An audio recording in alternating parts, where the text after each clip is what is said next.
Gaius Caesar Caligula. Read by Fletcher. Gaius Caesar Caligula, better known simply as Caligula, ruled ancient Rome for 4 short, horrible years, and entered the world's languages as the embodiment of capricious cruelty. He was not always bad. Born in AD 12, he was the son of Germanicus, a popular warrior, and the nephew and adopted son of the reigning emperor, old Tiberius. Seeing him in battle dress, his father's soldiers gave him a nickname. Ah, Caligula! It meant Little Boots. When Germanicus died, possibly poisoned, Little Boots stepped into his shoes as the adopted son of Tiberius. Tiberius taught the boy all he needed to know about degeneracy of every kind. Caligula, join in, join in! Not yet. Not yet. In AD 37, Caligula's patience paid off. The 78-year-old Tiberius sickened. According to some historians, Caligula helped him die. The Roman Senate gave him the throne. It seemed an inspired idea, at first.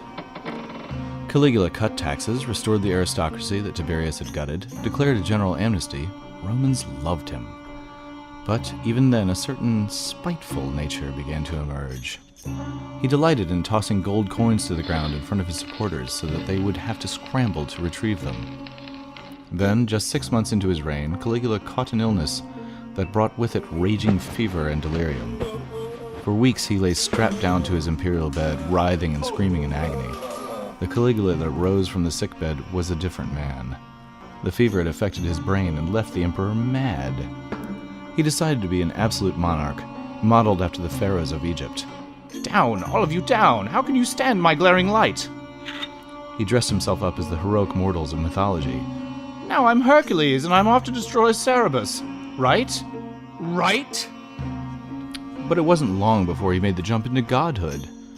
Do we not kneel before Apollo? Do we not quake? Do we not shiver in our little boots? He ordered his subjects to worship him. Remember, my children, those who pray may stay.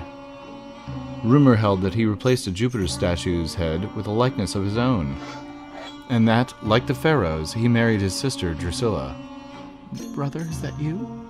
Oh yes, and Apollo and Mars and King Tut and your husband too. Some historians say that he didn't seat Incitatus, his horse, as a Roman consul, but no one thought of him as just another harmless Roman eccentric.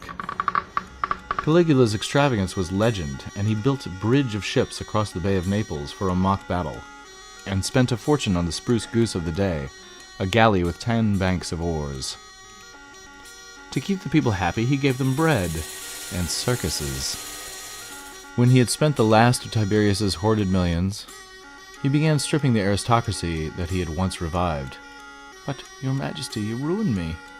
Would you prefer being crucified for treason? Caligula brought his trademark special touch to his cost-cutting measures. A suicide cake. Highness, how thoughtful. And sweet. I insist that you try it. He raised taxes on everything, even streetwalkers. Shall our emperor take your share out in trade? No, here, take it all. A casino and bordello were set up in the palace to raise still more gold. But sadistic caprice was his strong suit. I can do anything and to anyone. When the emperor tortured sons, he liked their fathers to watch. After he took a woman, he liked to talk about it to her husband. A little plump in the thigh, but very pneumatic, Marcellus, very. No one ever just said no. Incredibly, with the populace turning against him, he still relished ridiculing and humiliating the Roman army. March to the English Channel and there engage Neptune. Bring me seashells to prove your victory. Be a good little girl, Cassius Charia, and see that they do it. Your will be done, sire. It was no way to treat a centurion of the Praetorian Guard.